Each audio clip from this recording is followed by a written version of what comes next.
നമ്മൾ കഴിഞ്ഞ ദിവസം മൂന്നാറിന്ന് വരുന്ന വഴിക്ക് ഫുള്ളും മഴയും കാര്യങ്ങളൊക്കെ ആയിട്ട് നമ്മുടെ വണ്ടി ഫുള്ള് ജിയായി ഗൈസ്. ഇനിയിപ്പോൾ വണ്ടി കഴുകണം. അത് മാത്രമല്ല, കഴിഞ്ഞ ദിവസം ഇന്നലെ ഞങ്ങൾക്ക് തുറവൂര് ശ്വേതയുടെ വീട്ടിൽ പോകാനുണ്ടായിരുന്നു. അതുകൊണ്ടാണ് നമ്മൾ ആക്ച്വലി ഇങ്ങോട്ടേക്ക് വന്നത്. തുറവൂര് ഇവിടെ നിന്ന് തുറവൂര് വരെ പോയിട്ട് വന്നു കഴിഞ്ഞാൽ പിന്നെ ഏത് വണ്ടി ജിജിയാവും. ഋഷിയുടെ വീഡിയോ എടുക്കുന്നുണ്ടല്ലോ, എന്താ പറ? ആണോ? അതെ. പിന്നെ എന്തിനാണ്? DC ബുക്സിന്റെ ഒരു പ്രോഗ്രാം ഉണ്ടായിരുന്നു.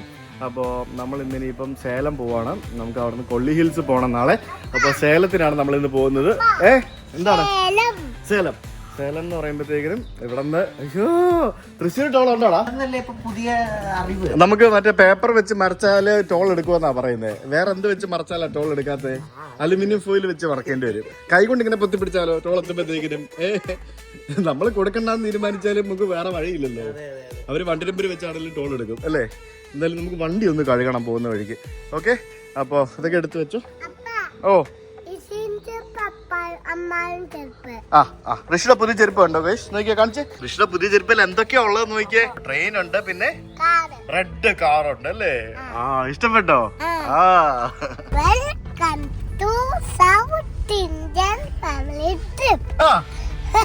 നമ്മളിപ്പോ എങ്ങോട്ടാണ് പോകുന്നത്? സേലം.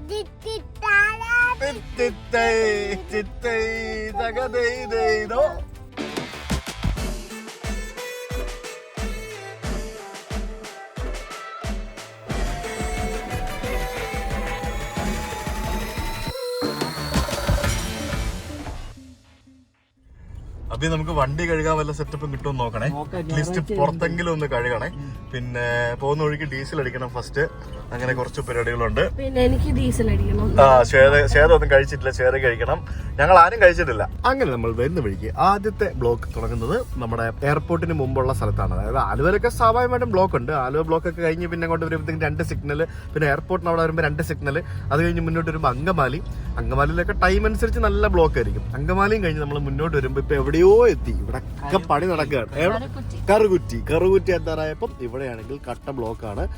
ഇതിവിടെയൊക്കെ പണി നടക്കുകയാണ്. പണി നടക്കുന്നതിന്റെ ഭാഗമായിട്ട് അത്യാവശ്യം നല്ല ബ്ലോക്ക് ഉണ്ട്. അങ്ങനെ നമ്മൾ കൊരട്ടിക്കും അതേപോലെ തന്നെ കറുകുറ്റിക്കും ഇടയ്ക്കുള്ള ഫസ്റ്റ് നിർമ്മാണ ബ്ലോക്കിലേക്ക് നമ്മൾ ഇവിടെ വന്ന് പെട്ടിരിക്കുകയാണ്. റോഡ് ക്ലോസ്ഡ്, 250 മീറ്റർ മുമ്പിൽ റോഡ് ക്ലോസ്ഡ് എന്ന് പറഞ്ഞ് എഴുതിയിട്ടുണ്ട്. ശരിക്കും വളരെ വളരെ മന്ദഗതിയിലാണ് ഈ ഭാഗത്തൊക്കെ വണ്ടികൾ പോകുന്നത്. നമ്മൾ ടോൾ കൊടുത്ത് പോകുന്ന ഒരു വഴിയാണെന്ന് നിങ്ങൾ മനസ്സിലാക്കണം. കണ്ടില്ലേ, മുമ്പിൽ ഇവിടെ ഫസ്റ്റ് ബ്ലോക്കാണ്. അതായത് റോഡ് നിർമ്മാണം നടക്കുകയാണ്. റോഡ് നിർമ്മാണം നടക്കുമ്പോഴത്തേക്കിനും ഇതിലൂടെ പോകുന്ന പാസഞ്ചേഴ്സിന് സത്യം പറഞ്ഞു കഴിഞ്ഞാൽ വളരെ ബുദ്ധിമുട്ടേറുന്ന ഒരു അവസ്ഥയാണ്. ശരിക്കും പറഞ്ഞാൽ ഇവിടെ ഒന്നുകിൽ ടോൾ പിരിവ് നിർത്തലാക്കുകയോ അല്ലെങ്കിൽ ടോൾ പിരിവിൽ റിഡക്ഷൻ കൊടുക്കുകയോ വേണം. കഴിഞ്ഞ ഇടയ്ക്ക് നമ്മുടെ ജമ്മു കാശ്മീർ ഹൈക്കോടതി ഒരു വിധി പ്രസ്താവിച്ചായിരുന്നു. ആ ഭാഗത്ത് നാഷണൽ ഹൈവേ NH-44 അല്ലേ? NH-44 ഇതേപോലെ വർക്ക് നടക്കുന്ന കാരണം ആളുകൾക്കൊക്കെ ഭയങ്കര ബുദ്ധിമുട്ടായതുകൊണ്ട് ആരോ അവിടെ മറ്റേ PA പില്ല് കൊടുക്കുമല്ലോ, അതായത് പൊതു താല്പര്യ ഹർജി കൊടുക്കും. അങ്ങനെ കൊടുത്തപ്പോഴത്തേക്കിനും 80% നിരക്ക് കുറച്ച്, അതായത് 100 രൂപ വാങ്ങിക്കുന്നിടത്ത് 20 രൂപ മാത്രമേ ടോൾ പിരിക്കാൻ പാടുള്ളൂ എന്ന് പറഞ്ഞുകൊണ്ട് ജമ്മു കാശ്മീർ ഹൈക്കോടതി വിധി പ്രസ്താവിച്ച് അവിടെ നടപ്പിലാക്കി എന്ന് പറഞ്ഞൊരു വാർത്ത ഞാൻ കണ്ടായിരുന്നു. ഒരു പൊതു താല്പര്യ ഹർജി കൊടുക്കാനായിട്ട് ഏകദേശം 20,000 രൂപ മുതൽ മുകളിലേക്കാണ് വക്കീലന്മാരൊക്കെ ചാർജ് ചെയ്യുന്നത്. വെറുതെ പോയിട്ട് പൊതു താല്പര്യ ഹർജി കൊടുക്കുകയാണെങ്കിൽ നമുക്ക് ഫൈൻ അടിച്ചു തരും കോടതി. അപ്പൊ ഇതുപോലുള്ള കാര്യങ്ങൾക്ക് എന്തുകൊണ്ടാണ് ആരും പൊതു താല്പര്യ ഹർജി കൊടുക്കാത്തതെന്ന് എനിക്കറിയത്തില്ല. ഞാൻ എന്തുകൊണ്ടാണ് കൊടുക്കാത്തതെന്ന് ചോദിച്ചു കഴിഞ്ഞാൽ എനിക്ക് ഇതിന്റെ പുറകെ പോകാൻ സമയമില്ലാത്തതുകൊണ്ടാണ്. അതുകൊണ്ടായിരിക്കും പല ആൾക്കാരും ഇതിന്റെ പുറകെ പോകാൻ സമയമില്ലാത്തതുകൊണ്ടായിരിക്കും കൊടുക്കാത്തത്. പക്ഷെ ഈ പൊതു താല്പര്യ ഹർജി കൊടുക്കുന്ന കുറെ പൊതുപ്രവർത്തകരുണ്ട്. അവരെന്തുകൊണ്ടാണ് കൊടുക്കാത്തത് എന്ന് എനിക്കറിയത്തില്ല. അങ്ങനെയൊക്കെ കൊടുക്കുകയാണെങ്കിൽ കോടതി ഇതിനകത്ത് ഇടപെടും. കഴിഞ്ഞ ദിവസം തൃശ്ശൂർ കളക്ടർ ടോൾ പിരിവ് നിർത്തി വെക്കണമെന്നും പറഞ്ഞുകൊണ്ട് ഉത്തരവിട്ടിട്ട് ഉന്നതങ്ങളിൽ നിന്നും ഇടപെടലുകൾ വന്നിട്ട് ഈ ടോൾ പിരിവ് വീണ്ടും പുനഃസ്ഥാപിക്കുകയൊക്കെയാണ് ഉണ്ടായത്. അപ്പൊ ഇനിയിപ്പോ നമുക്ക് അവിടെ പോകുമ്പോൾ അറിയാം എന്താണ് അവിടുത്തെ അവസ്ഥ എന്നുള്ളത്. ഇവിടെ ശരിക്കും റോഡിന് നമുക്ക് 4 വരി പാതയാണ്. ഈ 4 വരി പാതയിൽ ഇവര് ഫ്ലൈ ഓവറുകൾ, അതായത് തിരക്കേറിയ ജംഗ്ഷനുകളിലും മറ്റൊക്കെ ഫ്ലൈ ഓവറുകൾ പണിയുന്ന ഒരു കാരണത്താലാണ് നമുക്ക് ഇവിടെയൊക്കെ ബ്ലോക്ക് ആവുന്നത്. ഈ ഫ്ലൈ ഓവർ പണിയുന്നത് ശരിയാണ്, പണി നടക്കുമ്പോൾ ബ്ലോക്ക് ആവും, അത് നമുക്ക് എല്ലാവർക്കും അംഗീകരിക്കാവുന്ന കാര്യമാണ്. പക്ഷേ ഈ റോഡ് നിർമ്മിച്ച സമയത്ത് ഇവരാരും ഈ ഫ്ലൈ ഓവർ പണിതില്ല. അതിന്റെ മെയിൻ റീസൺ എന്ന് പറയുന്നത് ദീർഘവീക്ഷണമില്ലായ്മയോ അല്ലെങ്കിൽ പിന്നീട് ഈ പറഞ്ഞ പോലെ പിന്നീട് പണിതാലേ നടക്കുള്ളൂ എന്നൊക്കെയുള്ള ചിന്ത കൊണ്ടായിരിക്കാം ആ സമയത്ത് ഫ്ലൈ ഓവർ പണിയാതിരുന്നത്. അപ്പൊ ഇപ്പൊ ഫ്ലൈ ഓവർ പണിയുന്ന സമയത്ത് ഇത് ഓൾറെഡി ടോൾ പിരിക്കുന്ന റോഡായതുകൊണ്ട് ഇവിടെ ആളുകൾ പൈസ കൊടുത്തിട്ടാണല്ലോ നമ്മൾ ഈ വഴിക്കൊക്കെ പോകുന്നത്. അപ്പൊ നമുക്ക് അതിന്റെ ആയിട്ടുള്ള ബുദ്ധിമുട്ടുകൾ നമ്മളിവിടെ ഫീൽ ചെയ്യും. അപ്പൊ നമ്മൾ ഇത്രയും പൈസ കൊടുത്ത് നമ്മൾ യാത്ര ചെയ്യുമ്പോഴത്തേക്കിനും നമുക്ക് ആ ബുദ്ധിമുട്ടുകൾ ഫീൽ ചെയ്യുമ്പോഴത്തേക്കിനും അതെന്ത് ചെയ്യാൻ പറ്റും? ഒന്നും ചെയ്യാൻ പറ്റത്തില്ല. അപ്പോൾ അതിന് എതിരെയാണ് ശരിക്കും ഞാൻ എപ്പോഴും മുറവിളി കൂട്ടുന്നത്. ഞാൻ മാത്രമല്ല, പല ആളുകളും മുറവിളി കൂട്ടുന്നത്. നമ്മൾ ടോൾ കൊടുത്തു പോകുന്ന പാതയിൽ പണി നടക്കുമ്പോൾ ഒന്നുകിൽ നിങ്ങൾ ടോൾ നിർത്തി വയ്ക്കുക, ഇല്ലെങ്കിൽ ടോൾ പിരിവിൽ റിഡക്ഷൻ കൊടുക്കുക, ഫുൾ എമൗണ്ട് ടോൾ പിരിക്കുക, അത് അതിനകത്ത് കുറച്ച് പൈസ കുറച്ച് ടോൾ കൊടുക്കുക. ആ ചെയ്യാനുള്ള മാന്യതയെങ്കിലും നിങ്ങൾ കാണിക്കുക എന്നുള്ളതാണ് ഞാൻ ഉൾപ്പെടെ എല്ലാവർക്കും പറയാനുള്ളത്. അപ്പോൾ വളരെ മനോഹരമായിട്ടുള്ള കാഴ്ചകളുള്ള ഒരു ഏരിയ ആണ് ഇത്. തൊട്ടപ്പുറത്ത് തന്നെ റെയിൽവേ ക്രോസ് കാണാൻ സാധിക്കുക. റെയിൽവേ ക്രോസിന് സമാന്തരമായിട്ട് വലിയൊരു എന്തോ ഒരു പാലമാണ് ഇവിടെ പണിതുകൊണ്ടിരിക്കുന്നത്. അതിനോട് സമീപത്ത് ഇവിടെ ഒരു ക്ഷേത്രമുണ്ട്. ചിറങ്ങര ശ്രീ മഹാവിഷ്ണു ഭഗവതി ക്ഷേത്രം എന്നാണ്. മഹാവിഷ്ണു ഭഗവതി ക്ഷേത്രം, രണ്ടും മഹാവിഷ്ണു ഭഗവതിയുള്ള ചിറങ്ങര എന്നുള്ള സ്ഥലത്ത് ഒരു ക്ഷേത്രം. ആ ക്ഷേത്രത്തിന് സമീപമായിട്ട് ഒരു കുളമുണ്ട്. ഭയങ്കര ബ്യൂട്ടിഫുൾ ആയിട്ടുള്ള കാഴ്ചയാണ് ആ കുളവും ബാക്കിയുള്ള സംഭവങ്ങളൊക്കെ നമുക്ക് കാണുന്നത്. അത്രയും മനോഹരമായിട്ടുള്ളൊരു സ്ഥലത്ത് ആണ് നമ്മൾ ഈ ഒരു ഇത്രയും നല്ലൊരു ബ്ലോക്കിൽ കിടക്കുന്നത് നമ്മൾ ഒരിക്കലും പറയില്ല. കാരണം അതിന്റെ ആകാശ ദൃശ്യം നോക്കിയാൽ നമുക്കത് മനസ്സിലാവുള്ളൂ. അപ്പൊ ഇന്ന് നമ്മൾ ഞായറാഴ്ച ആയതുകൊണ്ടും ഈ സമയമായതുകൊണ്ടുമാണ് ഇത്രയും തിരക്ക് കുറവ്. അപ്പം വർക്കിംഗ് ഡേയ്സില് സ്കൂളും കോളേജും ഒക്കെ ഓഫീസൊക്കെ വിടുന്ന സമയത്ത് തൃശ്ശൂർ റൂട്ട് എപ്പോ നോക്കിയാലും തിരക്കാം. എനിക്ക് ഇപ്പോഴും ഓർമ്മയുണ്ട്, പണ്ട് ഈ റോഡ് 4 വരി ആകുന്നതിന് മുമ്പ് ബസ്സൊക്കെ 2 മണിക്കൂർ കൊണ്ട് എത്തുമായിരുന്നു, 2-2.5 മണിക്കൂർ കൊണ്ട് എത്തുമായിരുന്നു.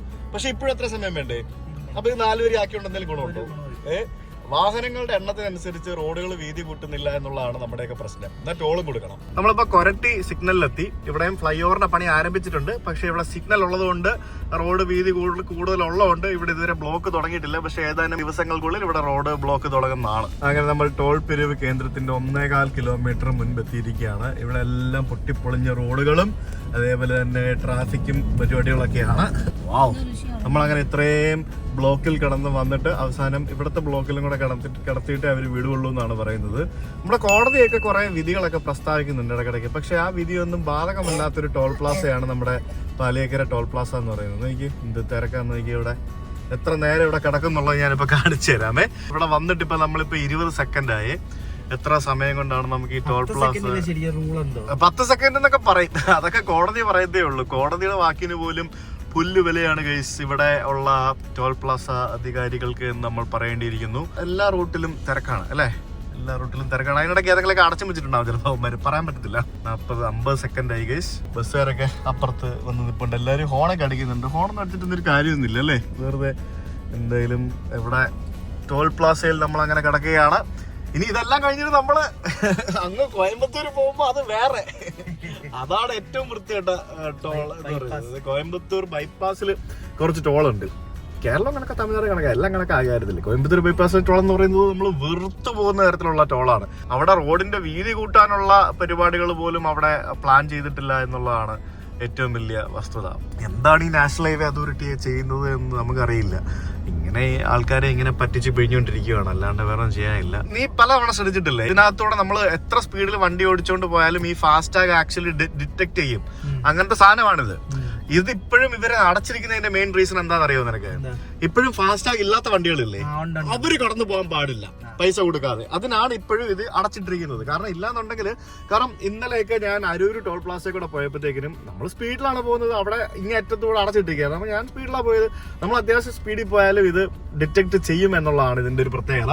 പക്ഷേ ഇവര് ഈ ടോൾ പ്ലാസ ബാരിക്കേഡൊക്കെ വെച്ച് ഇങ്ങനെ സ്ലോ ആക്കുന്നത് അതിന്റെ മെയിൻ റീസൺ എന്ന് പറയുന്നത് ഇപ്പോഴും ടോൾ ഇല്ലാത്ത വണ്ടിക്കാർ ഉണ്ട്. അതായത് ടോൾ ഇന്ന് ഫാസ്ടാഗ് ഇല്ലാത്ത വണ്ടിക്കാരുണ്ട്. അത്തരത്തിലുള്ള വണ്ടിക്കാരെ കടത്തി വിടാതിരിക്കാൻ വേണ്ടിയാണ് ഇത്തരത്തിൽ ശരിക്കും ചെയ്യുന്നത്. പറഞ്ഞിട്ട് കാര്യമില്ല, എന്ത് ചെയ്യാനാ, നമുക്കൊക്കെ യോഗം ഇങ്ങനെയാണ്. ഇപ്പൊ നമ്മൾ 2.5 മിനിറ്റായി ഇവിടെ വന്ന് കിടക്കാൻ തുടങ്ങിയിട്ട്. 3 മിനിറ്റ് ആയിട്ട് നമ്മൾ ഇതുവരെ ഈ ഒരു ടോൾ പ്ലാസ കടന്നു പോയിട്ടില്ല എന്നുള്ളതാണ് ഇതിന്റെ സംഭവം. എന്തായാലും വളരെ മോശമായിട്ടുള്ളൊരു കാര്യമാണ് ശരിക്കും. ഈ നാട് ഭരിക്കുന്ന പ്രത്യേകിച്ച് ലോക്കൽ അധികാരികളുടെ കഴിവ് ഒന്ന് വിചാരിച്ചാൽ മാത്രം ശരിക്കും ഇവിടെയൊക്കെ ആളുകൾക്ക് ഉപകാരപ്രദമായിട്ട് കൊണ്ടുപോകാൻ പറ്റും. എത്ര നേരമായി നോക്കി, ഇപ്പം 3 മിനിറ്റ് കഴിഞ്ഞു. 3 മിനിറ്റ് കഴിഞ്ഞിട്ടും നമ്മൾ ഇതുവരെ പോയിട്ടില്ല. അവിടെ എഴുതി വെച്ചിരിക്കുന്നുണ്ടല്ലേ, blocking right of way on national highway is not only illegal but also safety hazard എന്നൊക്കെ പറഞ്ഞുകൊണ്ട് ഇവിടെ നമ്മൾ എന്തെങ്കിലും കംപ്ലൈന്റ് പറയുകയാണെങ്കിൽ അവർ വിളിക്കും. 1033 ടോൾ ഫ്രീ നമ്പറിൽ വിളിച്ചോളാൻ പറയും. കാരണം നമുക്ക് ഇവിടെ പല ടോൾ പ്ലാസകളിലും മലയാളം പോലും അറിയാത്ത ആൾക്കാരാണ് ജോലി ചെയ്യുന്നത്. നമുക്കൊന്നും പറയാൻ പറ്റത്തില്ല. നമ്മൾ വേറെ ഏതെങ്കിലും ഭാഷയിലൊക്കെ വേണം പറയാനായിട്ട്. Gate is only for one vehicle. വാഹനങ്ങൾ തമ്മിൽ കുറഞ്ഞത് 5 മീറ്റർ അകലം പാലിക്കുക എന്നൊക്കെ പറഞ്ഞ് എഴുതിയിട്ടുണ്ട്. ഇതിങ്ങനെ നിർത്തി മന്ദം കണ്ടു. ഇപ്പം നമ്മൾ 4 മിനിറ്റായി നമ്മൾ ഈ ഒരു ടോൾ പ്ലാസയിൽ വന്ന് കിടക്കാൻ തുടങ്ങിയിട്ട് 4 മിനിറ്റായി. Welcome to CIPL. എവിടെ തുറക്ക്, മുന്നോട്ട് പോ, പുറമോട്ട് പോ എന്നൊക്കെ കാണിച്ച് ചപ്പറ സാധനം. 4 മിനിറ്റ്. നാഷണൽ ഹൈവേ അതോറിറ്റി ഇതൊക്കെ കാണുന്നുണ്ടോ? ഉളുപ്പുണ്ട് നിങ്ങൾക്ക് ഇച്ചിരിയെങ്കിലും, കുറച്ചെങ്കിലും ഉളുപ്പ്. ഈ സാധനമൊക്കെ മാറ്റി നല്ല സാധനം വെച്ചൂടെ? എന്തോന്ന് ഡെവലപ്മെന്റ് ആണ് ഇതൊക്കെ? ഇതാണോ ഡെവലപ്മെന്റ്? നാണക്കേട്. അങ്ങനെ നമ്മൾ തൃശ്ശൂര് ടോളെല്ലാം കൊടുത്തു കഴിഞ്ഞ് മുന്നോട്ട് വരുമ്പോഴത്തേക്കിനും നമ്മുടെ പുതിയതായിട്ട് ഈ കഴിഞ്ഞ ഏതാനും വർഷങ്ങൾക്ക് ഉള്ളിൽ 1-2 വർഷത്തിനുള്ളിൽ ആരംഭിച്ചാണ് മറ്റേ തൃശ്ശൂർ പാലക്കാട് റൂട്ടിൽ കുതിരാൻ ഭാഗത്തോട്ടുള്ള ആ ഒരു 6 പാത എന്ന് പറയുന്നത്. ഈ 6 പാതയിൽ പോലും ദീർഘവീക്ഷണമില്ലാതെ പല സ്ഥലത്തും ഇതുപോലെ ഫ്ലൈ ഓവറുകളില്ലാതെ പണിത് വെച്ചു. ഇപ്പൊ അവസാനം തിരക്ക് വന്നപ്പോഴത്തേക്കിനും എല്ലായിടത്തും വീണ്ടും ഫ്ലൈ ഓവറിന്റെ പണി നടക്കുകയാണ്. സത്യം പറഞ്ഞാൽ കേരളത്തിലെ നാഷണൽ ഹൈവേയിൽ മൊത്തം പണിയാ. തിരുവനന്തപുരം മുതൽ കാസർഗോഡ് വരെയും എറണാകുളം മുതൽ വാളയാർ വരെയും എവിടെ നോക്കിയാലും മൊത്തത്തിൽ പണിയാ. ഇനി ഇത് എല്ലാ പണിയും കഴിഞ്ഞ് കഴിയുമ്പോഴായിരിക്കും ഇനി അങ്കമാലിയിലും അതേപോലെ തന്നെ അരൂര് മുതൽ എടപ്പള്ളി വരെ സ്ട്രെച്ചിലും പണി തുടങ്ങാൻ പോകും. എടപ്പള്ളി തുടങ്ങിയിട്ടില്ലല്ലോ, എടപ്പള്ളിയിലുണ്ട് ഇനി. അവിടെ ഉണ്ട്. അരൂര് മുതൽ എടപ്പള്ളി വരെ ഇനി തുടങ്ങും അടുത്ത പണി. അപ്പൊ മൊത്തത്തിൽ അവർക്ക് തന്നെ ഇതില്ല. എന്ത് സംഭവിക്കുന്നത് കണ്ടിരിക്കണം. ശരിക്കും എടപ്പള്ളി കാണിച്ചിട്ട് മണ്ടത്തരം എന്ന് പറയുന്നത് കൊച്ചി മെട്രോ പണിത് വെച്ചതും അതിന്റെ താഴെ ഒരു ഫ്ലൈ ഓവർ പണിത് വെച്ചതും ആർക്കും ഉപകാരം ഇല്ലാത്ത രീതിയിലുള്ള ഒരു ഫ്ലൈ ഓവർ. അതാണ് എടപ്പള്ളിയിൽ കാണിച്ച മണ്ടത്തരം. ദീർഘവീക്ഷണമില്ലാതെ ലോങ് ടേമിൽ ചിന്തിക്കാതെ നമ്മൾ ഓരോ കാര്യങ്ങൾ ചെയ്തു വെക്കും. നമ്മളല്ല, ആ സമയത്ത് ഈ പറഞ്ഞ പോലെ ഇതിന്റെയൊക്കെ ഉത്തരവാദപ്പെട്ട ആളുകൾ അവർ ചെയ്യുന്ന മണ്ടത്തരങ്ങൾ ബാക്കി ഫ്യൂച്ചറിലെ ആൾക്കാർ ബുദ്ധിമുട്ടും. അത്രേ ഉള്ളൂ. വീണ്ടും വന്ന് ഗൈസ് അണ്ടർപാസ് നിർമ്മാണം അടിപൊളിയായി. നമ്മള് പാലക്കാട് എത്താറാവുമ്പോഴത്തേക്കും ഇവിടെ ഒരു സിഗ്നൽ ഉണ്ട്. കണ്ണനൂർ ജംഗ്ഷൻ എന്നാ പേര്. 85 സെക്കൻഡാണ് ഇവിടെ റെഡ് സിഗ്നൽ. ഓപ്പൺ ആയി കഴിയുമ്പോഴത്തേക്കിനും 30 സെക്കൻഡ്. 30 സെക്കൻഡിൽ ഇവിടെ പുറകെ കിടക്കുന്ന എത്ര വണ്ടി പോകാൻ പറ്റും? ഈ സിഗ്നലൊക്കെ ഡിസൈൻ ചെയ്യുന്ന ആൾക്കാർ എത്ര മണ്ടന്മാരാന്ന് എനിക്കറിയത്തില്ല. കാരണം മുമ്പിൽ കിടക്കുന്ന പ്രത്യേകിച്ച് 2 ലോറി ആണെന്നുണ്ടെങ്കിൽ ആ ലോറി ഫസ്റ്റ് ഇട്ട് സ്റ്റാർട്ട് ആക്കി മുന്നോട്ട് നീങ്ങുമ്പോഴത്തേക്കിനും 10 സെക്കൻഡ് പോയി കിട്ടും. അപ്പോഴത്തേക്കും പുറകിലുള്ള എത്ര വണ്ടികൾ പോകും? ഹൈവേയിൽ തിരക്ക് വരുമ്പോഴത്തേക്കിനും ഇട റോഡിലെ ആളുകൾക്ക് മാത്രം പോകാനായിട്ട് 85 സെക്കൻഡും ബാക്കിയുള്ള ആളുകൾക്ക് 30 സെക്കൻഡും കൊടുക്കുന്നതിനകത്ത് ലോജിക്ക് എനിക്ക് മനസ്സിലാകുന്നില്ല. ഇതുപോലുള്ള സ്ഥലങ്ങളിൽ ആണ് ശരിക്കും ഫ്ലൈ ഓവർ പണിയുന്നത്. ഇതൊക്കെ പണ്ട് പണിയാത്ത ഫ്ലൈ ഓവറിന്റെ ബുദ്ധിമുട്ടുകളാണ് ഈ ടോള് കൊടുത്തു പോകുന്ന യാത്രികര് ഇവിടെ ശരിക്കും അനുഭവിച്ചുകൊണ്ടിരിക്കുന്നത്. അതാണ് ഇതിനകത്തെ പ്രശ്നം. അപ്പോൾ 40 സെക്കൻഡ് ഉണ്ട് കേട്ടോ. 40 സെക്കൻഡില് നമ്മളെ വണ്ടി എടുത്തുകൊണ്ട് പോയപ്പോൾ തന്നെ 10 സെക്കൻഡും കഴിഞ്ഞു ആ സിഗ്നൽ പാസ് ചെയ്തപ്പോഴത്തേക്കിന്. സിഗ്നൽ കൊടുക്കുമ്പോൾ ഈക്വലി കൊടുക്കണം, എന്നാൽ മാത്രമേ കുറച്ച് വണ്ടികൾ പോവുള്ളൂ. കുറച്ചധികം ടൈം കൊടുത്താലേ കുറച്ചധികം വണ്ടികൾ പോവുള്ളൂ.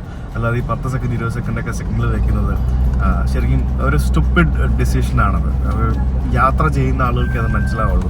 റോഡിലൂടെ പോകുമ്പോഴത്തേക്കിനും അങ്ങനെയാണ് അത് അതിൻ്റെ ബുദ്ധിമുട്ട്. ഓ ഗൈസ്, തെത്തിത്താരം ഉറങ്ങിയോ ഗൈസ്? തെത്തിത്താരം ഉറങ്ങി. കണ്ടു നോക്കുന്നത് ഇൻഡിക്കേറ്ററൊക്കെ എങ്ങോട്ടാ പോകുന്നത്? ആകെ 2 ട്രാക്ക് ഉണ്ട്. എവിടെ പോകുന്നത്? ചേട്ടൻ റൈറ്റ് ട്രാക്കിൽ കൂടെ തൂക്കിക്കൊണ്ടിരിക്കുക. നീ ലെഫ്റ്റിൽ കൂടെ ഓവർടേക്ക് ചെയ്യേണ്ടി വരും മിക്കവാറും. അതേ നടക്കുള്ളൂ. ഈ ലോറി ഏതെങ്കിലും വണ്ടിനെ ഓവർടേക്ക് ചെയ്യുവാണോ? അല്ലല്ലോ, ആണോ? അവർ റൈറ്റ് ട്രാക്കിൽ കൂടെ പോവുള്ളൂ. നമുക്ക് ലെഫ്റ്റ് സൈഡിലൂടെയാണ് നമ്മൾ നമ്മുടെ നാട്ടിൽ ഇന്ത്യയിൽ ഓവർടേക്ക് ചെയ്യേണ്ടത്. അത് നമ്മുടെ നാടിന്റെ സ്വന്തമാണ്. നമ്മുടെ പുതിയ മോട്ടോർ വെഹിക്കിൾ ആക്ട് ഒക്കെ പരിഷ്കരിച്ച് മാറ്റി എഴുതണം. ഇടത് വശത്തൂടെ ഓവർടേക്കിംഗ് 4 വരി പാതയിൽ 6 വരി പാതയിൽ ഇടത് വശത്തൂടെ ഓവർടേക്ക് ചെയ്യാൻ പാടുള്ളൂ എന്നൊക്കെ പറഞ്ഞുണ്ടാക്കണം. പെനാൽറ്റി എന്നൊക്കെ പറഞ്ഞ് ബോർഡ് എഴുതി വെച്ചിട്ടുണ്ട് എല്ലായിടത്തും. ഏതാ റൈറ്റ് ട്രാക്കിൽ കൂടെ വണ്ടി ഓടിച്ചാല് നമ്മൾ കുറ്റം കളയാ. നമ്മൾ അറിയാതെ റൈറ്റ് ട്രാക്കിൽ കൂടെ വണ്ടി ഓടിച്ചോ അല്ലേ?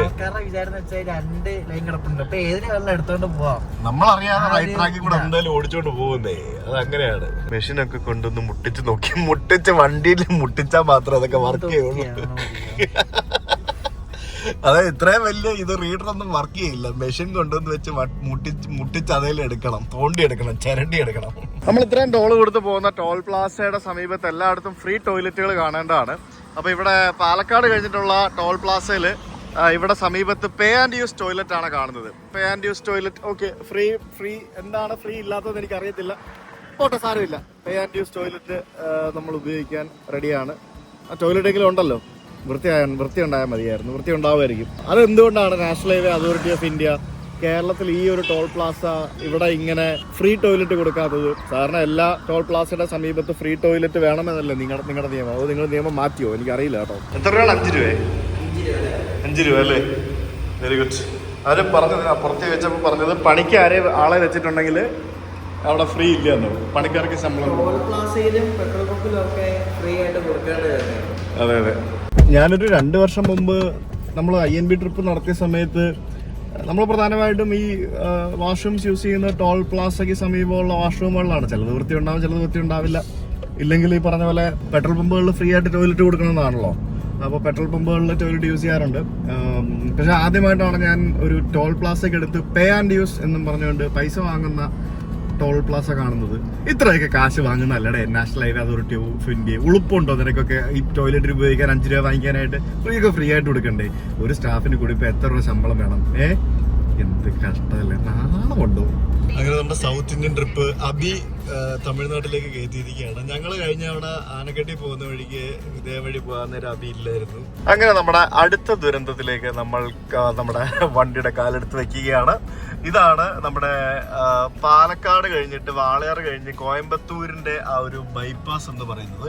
കോയമ്പത്തൂർ ബൈപ്പാസ് നമ്മുടെ പഴയ LNT റോഡിൽ കയറി കഴിഞ്ഞാൽ നമുക്ക് ടോൾ പ്ലാസകളായിരിക്കും. അതായത് ടോൾ പ്ലാസ മാത്രമേ ഇവിടെ ഉണ്ടാവുള്ളൂ. നമുക്കിങ്ങനെ പതുക്കെ 40-50 എന്നും പറഞ്ഞുകൊണ്ട് ഓവർടേക്ക് ചെയ്യാതെ ഇങ്ങനെ ചെറിയ ചാൻസ് ഒക്കെ കിട്ടുമ്പോഴത്തേക്കിനും ഓവർടേക്ക് ഒക്കെ ചെയ്തു പോകും. അത്രേ പറ്റുള്ളൂ ഈ റോഡിൽ. കോയമ്പത്തൂർ ബൈപ്പാസ് എന്ന് പറയുന്നത് നീലാംബൂർ എന്ന് പറഞ്ഞ സ്ഥലം മുതൽ മധുക്കര എന്ന് പറയുന്ന സ്ഥലം വരെയുള്ള 28 കിലോമീറ്റർ വരുന്ന ദൂരമാണ്.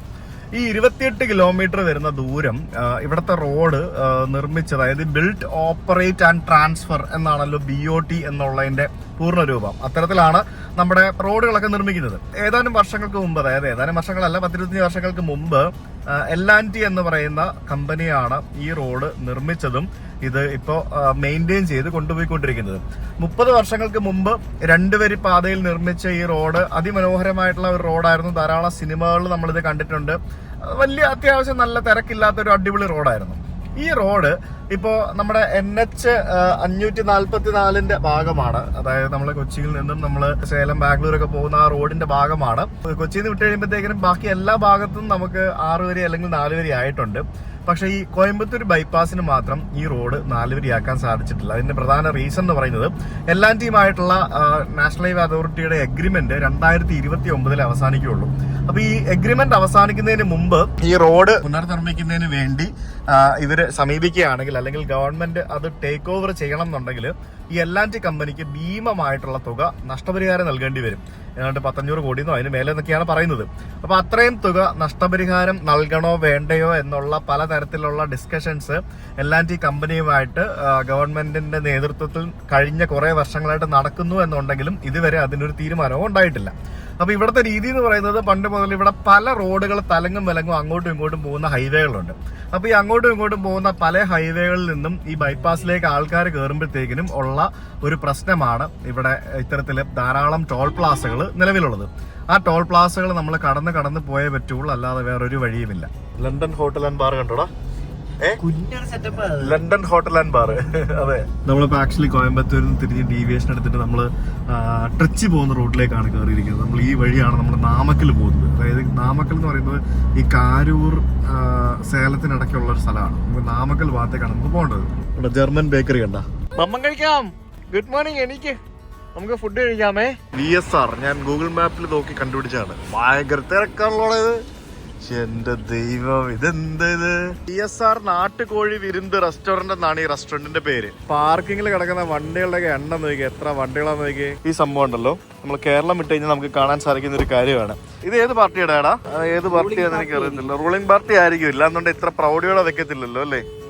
ഉണ്ടോ? ഇത് ഭയങ്കര ഡേഞ്ചർ അല്ലേ? ഈ ഒരു വണ്ടി അപകടത്തിൽ പെട്ട് കഴിഞ്ഞാലേ ഇത് മനുഷ്യന്റെ ദേഹത്ത് കുത്തി കയറത്തില്ലേ? അങ്ങനെയൊക്കെ സംഭവിക്കില്ലേ?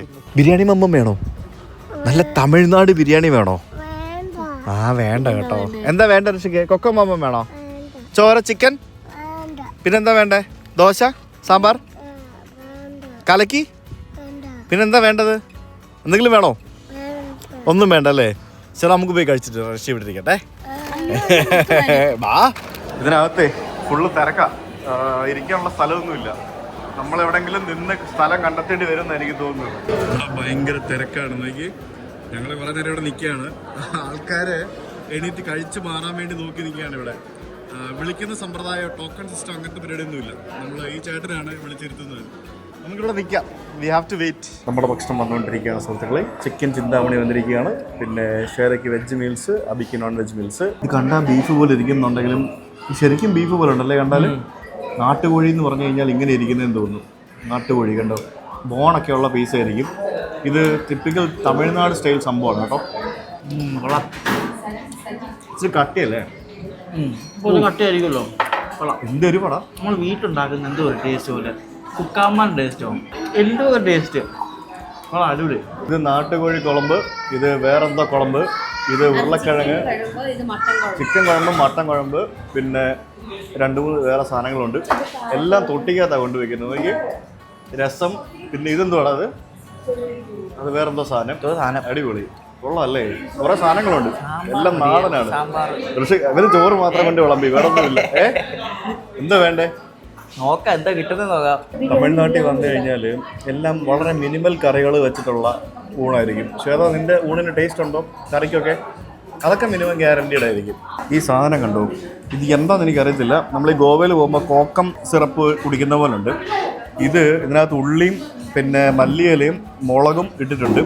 നല്ല പുളിയുണ്ട്, ഒടുക്കത്തെ ടേസ്റ്റ്. ഇതിന് തക്കാളി രസമാണ്, അത് തക്കാളി അരച്ചിട്ടിരിക്കുന്ന രസമാണ്. ശ്രമിച്ചോ നീ? ഷെറ നീ കഴിച്ചു നോക്കിയോ?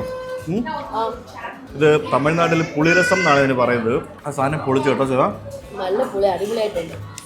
എനിക്ക് ഇവിടുത്തെ ഏറ്റവും ഇഷ്ടപ്പെട്ട സാധനം ഇതാ, പുളിരസം. പൊളി സാധനം. തമിഴ്നാട്ടിലെ ചിക്കൻ 65 ഈസ് മൈ ഫേവറേറ്റ്. അപ്പോൾ അത് വാങ്ങിച്ചു. ഇതാണ് കലക്കി എന്ന് പറയുന്നത്, കണ്ടില്ലേ? ഇത് മുട്ട ഒനിയൻ കലക്കി, ഒനിയൻ മാത്രം ഇട്ടുള്ള കലക്കി. ഇത് തന്നെ കുളമ്പ് കലക്കിയൊക്കെ കിട്ടും. അതിനകത്ത് പല ടൈപ്പ് ഗ്രേവി ഒക്കെ ഇട്ട് ഇവരുണ്ടാക്കും. മുട്ട ഗൈസ്, ഇതിനകത്ത് നിറച്ചുണ്ടായിരുന്ന രസം ഞാൻ പകുതി ആക്കിയിരിക്കുകയാണ്. അതിന്റെ പകുതി ഞാനാണ് കുടിച്ചു തീർത്തത്. എല്ലാവരുടെയും പ്ലേറ്റ് ഒന്ന് നോക്കി. അയ്യവാ, ഞാൻ ചോറ് കഴിച്ചില്ല. ഞാൻ ചിക്കൻ 65 ഈ രസം മാത്രമേ കഴിച്ചുള്ളൂ. കലക്കി വേറൊന്നും കഴിച്ചില്ല. ഞാൻ ഡയറ്റിലാണ് ഗൈസ്, ഡയറ്റ്. ഏതാ നീ അവരോടെ മറ്റേ സാധനം എങ്ങനെ ഉണ്ടാക്കുന്നതെന്ന് ചോദിക്കാവോ? ഏത് സാധനം? ആ കുടിച്ച സാധനം. ഏത് കുടിച്ച സാധനം? മറ്റേ പായസമല്ല, മറ്റേ സാധനം, മറ്റേ പുളിയുള്ള സാധനം. അത് എളുപ്പം ഉണ്ടാക്കാൻ. ഒരു പാട്ടി അമ്മമ്മ പറഞ്ഞിട്ട് ഒരു യൂട്യൂബിലൊരു ചാനലുണ്ട്. അപ്പൊ അവര് ഇതേ പുളിരസം വിട്ടത് ഞാൻ കണ്ടു. എനിക്ക് ഉണ്ടാക്കി തരുമോ? ഉണ്ടാക്കി തരും. എളുപ്പമാ, ഒന്നുമില്ല. എനിക്ക് ഇഷ്ടപ്പെട്ടു. ടേസ്റ്റ് ആയിരുന്നത്. നല്ല വെള്ളം ഒഴിച്ച് പുളി ഇഷ്ടപ്പെടുന്ന ആളുകൾക്ക് ഭയങ്കരമായിട്ട് ഇഷ്ടപ്പെട്ടു. ഇവരുടെ രസം അടിപൊളിയായിരുന്നു. I just loved it. ഞാൻ ചോറ് കഴിച്ചില്ല, മീൽസ് കഴിച്ചില്ല, എന്നാലും ഇറ്റ് വാസ് റിയലി ഗുഡ്. നിനക്കല്ലേ ഒന്നും വേണ്ടെന്ന് പറഞ്ഞ ഫുഡ് വെട്ടി ഒഴിക്കല്ലോ. പറയല്ലേ ഭക്ത, ഞാൻ പറഞ്ഞിട്ടുണ്ട്. ഒന്നും വേണ്ട, ഒന്നും വേണ്ട, ഒന്നും വേണ്ടെന്ന് പറയുക. ഭക്ഷണത്തിന്റെ കാര്യം മാത്രം ഒന്നും പറയുന്നില്ല. അത് വേണ്ടാന്ന് പറയുകയും ചെയ്യും, കഴിക്കുകയും ചെയ്യും. അവൻ കൊടുത്തത് കഴിക്കത്തുള്ളൂ. വലുതായി കഴിഞ്ഞാൽ അവൻ ഇഷ്ടമുള്ളതേ അവൻ കഴിക്കത്തുള്ളൂ. അത് മാത്രല്ല, ചിലപ്പോ കഴിക്കത്തുമില്ല. സംഭവം കുറച്ച് കത്തിയാണ്, കാരണം നാട്ടുകോഴിയല്ലേ. 2 മീൽസ്, ഒരു ചിക്കൻ ചിന്താമണി, പിന്നെ ഒരു ചിക്കൻ 65. നോൺ വെജ് മീൽസിൽ ശരിക്കും പറഞ്ഞാൽ 950 രൂപയായിരുന്നു. കറിയൊന്നും അധികമൊന്നുമില്ല, ഒന്നുമില്ല. പക്ഷെ ഇവരുടെ ഈ കുളമ്പ്, ഗ്രേവി, അങ്ങനെ സാധനങ്ങളൊക്കെയാണ് സംഭവങ്ങൾ. കുറച്ച് കത്തിയാണ്. പിന്നെ ഇത്രയും ഫേമസ് ആകുമ്പോഴത്തേക്കും സ്വാഭാവികമായിട്ട് കത്തിയാവുമല്ലോ. അപ്പോൾ ഇറ്റ് വാസ് നൈസ്. ടേസ്റ്റ് ഉണ്ടായിരുന്നു, ഇഷ്ടപ്പെട്ടു, അത്രേ ഉള്ളൂ. നിങ്ങളിപ്പോൾ കണ്ടുകൊണ്ടിരിക്കുന്നത് തമിഴ്നാട്ടിലെ ടോൾ ഇല്ലാത്ത റോഡാണ്. ടോൾ ഇല്ലാത്ത 4 വരി പാതയാണ് നമ്മൾ ഇപ്പോൾ കടന്നു പോകുന്ന ഈ ഒരു റോഡെന്ന് പറയുന്നത്.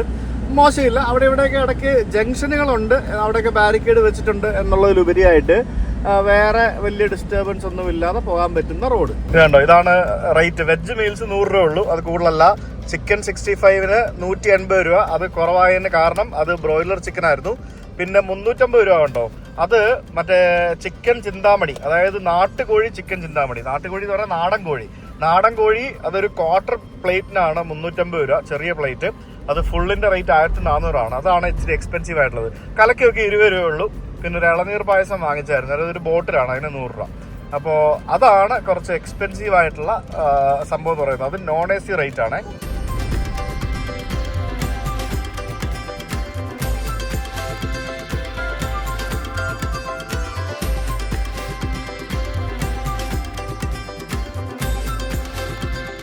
അങ്ങനെ നമ്മള് വന്ന് ടോൾ റോഡിലേക്ക് പ്രവേശിച്ചുകൊണ്ടിരിക്കുകയാണ്. ഇവിടുത്തെ ടോൾ റോഡ്.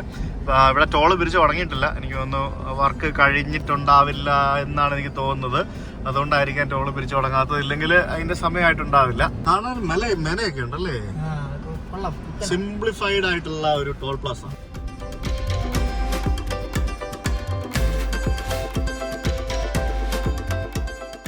ഞങ്ങൾ ഡീസൽ അടിക്കാൻ വേണ്ടി പമ്പിൽ കയറിയതാണ്. ഇവിടെ 92 രൂപയാണ് ഡീസലിന്. ഞങ്ങൾ രാവിലെ കേരളത്തിൽ നിന്ന് അടിച്ച് 94 രൂപയായിരുന്നു. 2 രൂപ റേറ്റ് കുറവാണ് ഇവിടെ തമിഴ്നാട്ടിൽ. ഇവിടെ ജിയോയുടെ പമ്പിൽ 1 രൂപ കുറവുണ്ട്, കേരളത്തിലും കുറവുണ്ട്. മൊത്തത്തിൽ ഇവിടെ എനിക്ക് തോന്നുന്നു എല്ലായിടത്തും 1 രൂപ കുറവുണ്ടെന്ന് തോന്നി ഇപ്പോൾ ജിയോയുടെ പമ്പിൽ. സംഭവം കൊള്ളാം. നമ്മളെ ഇങ്ങനെ പോയിക്കൊണ്ടിരിക്കുമ്പോൾ ഭയങ്കര കാറ്റുള്ള പ്രദേശം വന്നു. കാറ്റ് കണ്ട കാറ്റുള്ള പ്രദേശമായപ്പോഴത്തേക്കിനും നമ്മളെ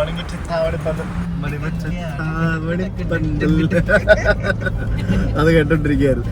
അപ്പോൾ ഇവിടെ ഫുള്ള് വിൻഡ് മില്ലുകളാണ് ഇപ്പോൾ. അതായത് മറ്റേ വൈദ്യുതി ഉൽപ്പാദിപ്പിക്കുന്നത്, പിന്നെ സോളാർ പാനലുകൾ വെച്ചിരിക്കുന്നത് പല സ്ഥലത്തും. അതായത് വിൻഡ് എനർജി പ്രൊഡ്യൂസ് ചെയ്യുന്ന ഒരു ഏരിയ ആണ് ഇവിടെ മൊത്തം നമുക്ക് കാണാൻ സാധിക്കുന്നത്. ചുറ്റും തെങ്ങുകളും ഉണ്ട്, തെങ്ങൻ തോട്ടങ്ങളും. ഭയങ്കര രസമാണ് കാണാനായിട്ട്. ഇതൊക്കെ പുറത്ത് 39 ഡിഗ്രി സെൽഷ്യസ് ചൂടാണ്. 39 ഡിഗ്രി സെൽഷ്യസ്. എന്തോന്നുണ്ട് ഇത്? എങ്ങോട്ടാണ് ഈ പോകുന്നത്? വൈകിട്ട് 3:30 ചൂട് എനിക്കറിയത്തില്ല. 39 ഡിഗ്രി സെൽഷ്യസ് ചൂടാ പുറത്ത് കാണിക്കുന്നത്. കേരളം വിട്ടപ്പോഴത്തേക്കും അത് ക്രൂസ് കൺട്രോൾ ഒക്കെ കേരളത്തിൽ നമ്മളത് ഓർക്കില്ലല്ലോ. കേരളത്തിൽ ഓർക്കേണ്ട ആവശ്യമില്ല. ഇവിടെ എന്താ പേര് രണ്ടുപേരും കൂടി പാട്ടാസ്വദിക്കുന്നു. ഋഷി വഴക്കുണ്ടാക്കാണോ? അതെന്താ എന്തിനാ വഴക്കുണ്ടാക്കുന്നേ? വെറുതെ രണ്ടും കൂടെ അങ്ങോട്ട് ഇവർ രണ്ടുപേരും മൂന്നാളാണോ? അല്ലല്ലോ, ഒരേ നാളുകാരാണ് രണ്ടുപേരും. അതുകൊണ്ടായിരിക്കും രണ്ടും എപ്പോഴും അടിയാ. ഓ ആണോ? നിന്റെ കൈ അവിടെ പോയിരിക്കുവായിരുന്നു. കൊടുത്തുകൂടാ തിരിച്ചു തരണം. വിചാരിച്ചിരിക്കുക എന്നെ ദേഷ്യപ്പെടുത്തേനെ മിക്കവാറും എടുത്തിട്ടുണ്ടോ അടിക്കുന്നു. അങ്ങനെ നമ്മളിപ്പോ നമ്മളാ കന്യാകുമാരി ശ്രീനഗർ NH44 വന്ന് കയറിയിരിക്കുകയാണ്. അതാണ് നമ്മളിപ്പോ വന്ന് കയറുന്ന സ്ഥലം. മനസ്സിലായ ശേഷം ഏതാ വഴിന്ന്? നമ്മള് കോഴഞ്ചേരിന്ന് ബാംഗ്ലൂരൊക്കെ പോയിക്കൊണ്ടിരുന്ന റോഡ്. അതായത് നമ്മൾ കന്യാകുമാരിയിൽ നിന്ന് ശ്രീനഗറിലേക്ക് പോകുന്ന ഇന്ത്യയിലെ ഏറ്റവും ദൈർഘ്യമേറിയ നാഷണൽ ഹൈവേ ആണ് NH44. അപ്പൊ ഇതിലൂടെ നേരെ പിടിച്ച ശ്രീനഗർ എത്തും. നമ്മളിപ്പോ ഈ ഒരു പാലം ക്രോസ് ചെയ്ത് നമ്മൾ കയറുന്നത് നാമക്കൽ ജില്ലയിലേക്കാണ്. അതായത് സേലമൊക്കെ എത്തുന്നതിന് മുമ്പുള്ള തമിഴ്നാട്ടിലെ ഒരു വലിയൊരു ജില്ലകളിലൊന്നാണ് നാമക്കൽ. ഈ നാമക്കൽ ജില്ലയിലാണ് കൊല്ലി ഹിൽസ് ഒക്കെ സ്ഥിതി ചെയ്യുന്നത്. അപ്പൊ ഈ നാമക്കൽ ജില്ലയുടെ ബോർഡർ എന്ന് പറയുന്നത് നമ്മുടെ ഭാരതപ്പുഴ പോലെ ഇങ്ങനെ വളരെ വീതിയിൽ ഇങ്ങനെ കിടക്കുന്ന നമ്മുടെ കാവേരി നദിയാണ്. ഈ കാവേരി നദി എന്ന് പറയുന്നത് ദക്ഷിണേന്ത്യയിലെ ഗംഗ എന്നാണ് ശരിക്കും പറയപ്പെടുന്നത്. നമ്മുടെ കർണാടകത്തിൽ നമ്മുടെ കൂർഗിലുള്ള തലക്കാവേരി എന്ന് പറഞ്ഞ സ്ഥലത്ത് നിന്നാണ് ഈ ഒരു നദി ഉത്ഭവിക്കുന്നത്. തലക്കാവേരി നമ്മൾ പണ്ട് കുറേ നാൾ മുമ്പ് പോയിട്ടുണ്ട്. ഈ ട്രിപ്പിൽ നമുക്ക് പറ്റുമെങ്കിൽ തലക്കാവേരി പോകണം. വളരെ മനോഹരമായിട്ടുള്ള സ്ഥലമാണ്. അവിടെ നിന്ന് ഒഴുകുന്ന ഈ ഒരു കാവേരി നദി എന്ന് പറയുന്നത് ഒരു പുണ്യ നദിയായിട്ടാണ് കണക്കാക്കപ്പെടുന്നത്.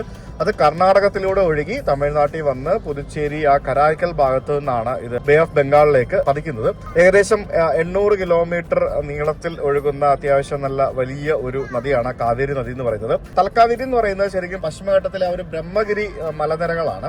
അപ്പൊ അവിടെ നിന്ന് ഉത്ഭവിച്ച് കുടക് ജില്ലയിലെ ഏകദേശം അതായത് 4400 അടി ഉയരത്തിൽ നിന്നാണ് ഈ ഒരു നദിയുടെ ഉത്ഭവം. കാവേരി എന്നുള്ളൊരു വാക്കിന്റെ അർത്ഥം എന്ന് പറയുന്നത് ശരിക്കും ഉദ്യാനത്തിലെ നദി എന്നുള്ളതാണ്. അത് കർണാടകയിലെ ആ ഒരു ഡെക്കാൻ പീഠഭൂമിയിലൂടെ ഏകദേശം 1300 കിലോമീറ്റർ ഒഴുകി തമിഴ്നാട്ടിൽ പ്രവേശിക്കുന്നു. തമിഴ്നാട്ടിലൂടെ ഏകദേശം 400-ലധികം കിലോമീറ്റർ ഒഴുകി ബംഗാൾ ഉൾക്കടലിൽ ചെന്ന് പതിക്കുന്നു. അങ്ങനെയാണ് ഈ ഒരു നദി ഒഴുകുന്നത്. ശരിക്കും നമ്മൾ ബാംഗ്ലൂർ പോകുമ്പോഴും അതേപോലെ തന്നെ ചെന്നൈയിൽ പോകുമ്പോഴും ഒക്കെ നമ്മൾ ഈ ഒരു നദി കുറുകെ കടന്നിട്ടാണ് പോകുന്നത്. ഈറോഡ് ഭാഗത്തുനിന്ന് നമ്മൾ കുറുകെ കടക്കും. ഈ വഴി പോകുന്ന ആൾക്കാർ നാമക്കൽ ജില്ലയിൽ കുറുകെ കടക്കും. മിക്കവാറും സമയങ്ങളിൽ വെള്ളം വളരെ മൈന്യൂട്ടായിട്ട് നീരുറവ് പോലെയൊക്കെ കാണാറുള്ളൂ. ഈ ഒരു നദിയുടെ വെള്ളത്തിന്റെ പേരിലാണ് സത്യം പറഞ്ഞാൽ കർണാടകവും തമിഴ്നാടും ഒക്കെ മിക്കവാറും അടി ഉണ്ടാക്കുന്നത്. ശരിക്കും ഞാനൊക്കെ ബാംഗ്ലൂർ പഠിച്ചുകൊണ്ടിരിക്കുന്ന സമയത്ത് വലിയ വിഷയങ്ങളൊക്കെ ഈ കാവേരി നദീജല തർക്കത്തിന്റെ പേരിൽ സത്യം പറഞ്ഞാൽ കർണാടകവും തമിഴ്നാടും തമ്മിൽ ഉണ്ടാക്കിയിട്ടുണ്ട്. ഇത്രയധികം വെള്ളമില്ലാതെ ഇവിടെ ഈ ഒരു നദി ഒഴുകുന്നുണ്ടെങ്കിലും ചുറ്റിനും എല്ലാ സ്ഥലങ്ങളിലും കൃഷി സ്ഥലങ്ങൾ കാണാൻ സാധിക്കും.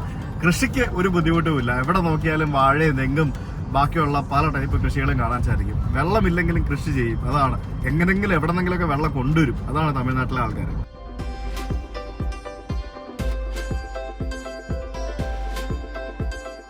നമ്മളങ്ങനെ നാമക്കൽ ടൗണിലേക്ക് പ്രവേശിക്കാനായിട്ട് ഹൈവേയിൽ നിന്ന് ഡീവിയേഷൻ എടുത്തു. നമ്മൾ കൊല്ലി ഹിൽസ് പോകാൻ വേണ്ടിയാണ് ഈ വഴിക്കൊക്കെ വന്നത്.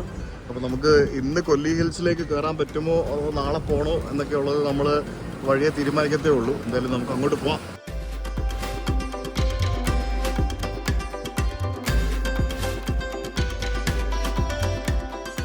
അങ്ങനെ നമ്മൾ നാമക്കൽ ടൗണിലേക്ക് വരുമ്പോഴത്തേക്കിനും നമുക്ക് നഗര ഹൃദയത്തിൽ തന്നെ നമുക്കൊരു വലിയൊരു കോട്ട കാണാൻ സാധിക്കും. അതാണ് നാമക്കൽ കോട്ട. ഒരു ഒറ്റ കല്ല് കൊണ്ട് നിർമ്മിച്ച ഒരു വലിയൊരു കുന്നിന്റെ മുകളിൽ ഒരു കോട്ട പണിത് വെച്ചിരിക്കുന്ന ഒരു ഫീലാണ് നമുക്കിത് കാണുമ്പോൾ കാണാൻ സാധിക്കുന്നത്. അതിന് ചുറ്റിനും ചെറുതും വലുതുമായിട്ടുള്ള ധാരാളം കെട്ടിടങ്ങൾ നമുക്ക് കാണാൻ സാധിക്കും. തിരുമല നായക്കന്റെ ഭരണകാലത്ത് 17-ാം നൂറ്റാണ്ടിൽ നിർമ്മിച്ച കോട്ടയാണ് ഇതെന്നാണ് പറയപ്പെടുന്നത്. ഏകദേശം ഒരു 1.5 ഏക്കർ വിസ്തൃതിയിൽ വ്യാപിച്ചു കിടക്കുന്ന ഈ കോട്ടയ്ക്കുള്ളിൽ 2 മതസ്ഥാപനങ്ങളുണ്ട്. അതായത് ഒന്നൊരു പള്ളിയും മറ്റൊന്ന് ഒരു നരസിംഹസ്വാമി ക്ഷേത്രവും. പണ്ട് ഈ മധുര ഭരിച്ചിരുന്ന 13 നായക്കന്മാരിൽ വളരെ ശ്രദ്ധേയനായിട്ടുള്ള ഒരു രാജാവായിരുന്നു തിരുമല നായക് എന്ന് പറയുന്ന ആള്. ആ സമയത്തെ രാമചന്ദ്ര നായക്കരാണ് ഈ കോട്ട നിർമ്മിച്ചത് എന്നാണ് പറയപ്പെടുന്നത്. ഈ കോട്ടയുടെ അടിത്തറ ആയിട്ടുള്ള ആ ഒരു കുന്നിന്റെ പേര് നാമഗിരി എന്നാണ്. അതായത് 75 മീറ്റർ ഉയരത്തിലാണ് ഈ കോട്ട സ്ഥിതി ചെയ്യുന്നത്. അതായത് നഗരത്തിന്റെ ഏത് ഭാഗത്ത് നിന്ന് നോക്കിയാലും നമുക്ക് മനോഹരമായിട്ടുള്ള ഈ ഒരു കോട്ട കാണാൻ സാധിക്കും. അത് മാത്രമല്ല, ആ കോട്ടയുടെ ഏത് ഭാഗത്ത് നോക്കിയാലും നമുക്ക് നഗരത്തിന്റെ പൂർണ്ണ ഭാഗവും നമുക്ക് കാണാൻ സാധിക്കും. അങ്ങ് ദൂരെ നമുക്ക് കൊല്ലി മലകളും നമുക്ക് കാണാൻ സാധിക്കും. മൈസൂർ രാജാവായിട്ടുള്ള അന്നത്തെ ഹൈദർ അലിയിൽ നിന്ന് ബ്രിട്ടീഷുകാര് കോട്ട പിടിച്ചെടുത്തു എന്നാണ് പറയപ്പെടുന്നത്. പക്ഷെ പിന്നീട് അദ്ദേഹം ഈ ബ്രിട്ടീഷുകാരുടെ നിന്ന് അത് തിരിച്ചു പിടിച്ചിട്ടുണ്ട്. പിന്നെയും ബ്രിട്ടീഷുകാർ തിരിച്ചു പിടിച്ചിട്ടുണ്ട്. അങ്ങനെ ബ്രിട്ടീഷുകാർ വന്ന സമയത്ത് ഈ കോട്ട കൈയടക്കിയതായിട്ടൊക്കെ നമുക്ക് മനസ്സിലാക്കാൻ സാധിക്കും ഇതിനെ പറ്റിയൊക്കെ വായിക്കുകയാണെങ്കിൽ. എന്തായാലും ഈ കോട്ടയ്ക്ക് സമീപമായിട്ട് വലിയൊരു വാട്ടർ ടാങ്ക് നമുക്ക് കാണാൻ സാധിക്കും. ഈ കോട്ടയുടെ മുകളിലും പരിസരത്തുമായിട്ട് 8ഓളം വരുന്ന ജലസംഭരണികളിലുണ്ട്. അതില് പ്രധാനമായിട്ടുള്ള കമലാലയം ടാങ്കാണ് നമുക്ക് വലുതായിട്ട് കാണുന്നത്. അത് ശരിക്കും ഇവിടുത്തെ ഒരു വലിയൊരു വാട്ടർ സോഴ്സ് ആണെന്ന് പറയപ്പെടുന്നു. എന്തായാലും നഗര ഹൃദയത്തിൽ തന്നെയുള്ള ഈ ഒരു മനോഹരമായിട്ടുള്ള ഒരു കോട്ട ഇവിടുത്തെ ഒരു പ്രധാന ടൂറിസ്റ്റ് അട്രാക്ഷനും അതേപോലെ തന്നെ നാമക്കൽ എന്ന് പറയുന്ന ആ ഒരു ജില്ലയുടെ അല്ലെങ്കിൽ ആ ഒരു ടൗണിന്റെ ഒരു മെയിൻ അട്രാക്ഷനും കൂടിയാണ് ഈ ഒരു കോട്ട. It's beautiful. അത് താഴെ നിന്ന് നോക്കുന്നതിലുപരിയായിട്ട് അതിന്റെ ആകാശ ദൃശ്യമാണ് വളരെ മനോഹരമായിട്ട് നമുക്ക് കാണാൻ സാധിക്കുന്നത്. നമ്മൾ ബേക്കൽ കോട്ടയൊക്കെ പോയി കാണുന്ന പോലെ തന്നെ അതിന് മുകളിലുള്ള പോലെ തന്നെയുള്ള ആ കോട്ടയുടെ ആ ഒരു മതിലുകളും മറ്റുമൊക്കെ ആയിട്ട് അതിന് മുകളിലൊന്നും വലിയ തിരക്കൊന്നും കാണുന്നില്ല. വളരെ കുറച്ച് ആൾക്കാർ മാത്രമേ ഉള്ളൂ. എന്നാലും വളരെ ബ്യൂട്ടിഫുൾ ആയിട്ടുള്ള ഒരു കോട്ടയാണ്. One of the best fort I have seen in Tamil Nadu എന്ന് തന്നെ നമുക്കിതിനെ പറയേണ്ടതായിരിക്കുന്നു. കൊല്ലിമലയിലെ 70 ഹെയർ പിൻ കയറാൻ അബി റെഡിയാണോ? പിന്നെ നീ വണ്ടി ഓടിക്കോ, ഞാൻ വണ്ടി ഓടിക്കണോ? എന്തോ ആണോ? ഓ വെരി ഗുഡ്. അപ്പൊ ഋഷിയാണ് ഇന്നത്തെ താരം. റെയിൽവേ ട്രാക്കൊക്കെ കണ്ടു. അപ്പൊ നമ്മളിപ്പോ കൊല്ലിമല കയറാൻ പോവാണ്. ഇത് ഈ കാണുന്നതാണ് നമ്മുടെ ഹെയർ പിൻ കർവുകൾ എന്ന് പറയുന്നത്. കണ്ടോ, നോക്ക്. ഇത് 72ഓളം വരുന്ന ഹെയർ പിൻ കർവുകൾ കയറി നമ്മുടെ സൗത്ത് ഇന്ത്യയിലെ ഏറ്റവും ഡേഞ്ചറസ് ആയിട്ടുള്ള ഒരു ഹില്ലാണ് നമ്മൾ കയറാൻ പോകുന്നത്. അപ്പൊ കൊല്ലി ഹിൽസിന്റെ വീഡിയോയുമായിട്ട് നമുക്ക് നാളെ കാണാം അല്ലേ? പിന്നെ സൗത്ത് ഇന്ത്യൻ ട്രിപ്പ്. ഞാൻ ഇതുവരെ പോയിട്ടുള്ള കൊല്ലി ഹിൽസിലേക്ക് ഫസ്റ്റ് ടൈം ആണ് കൊല്ലി ഹിൽസിലേക്ക് പോകുന്നത്. അപ്പൊ see you tomorrow with Kolli hills video. Stay tune guys. അതുവരേക്കും ബൈ ബൈ ഗൈസ്.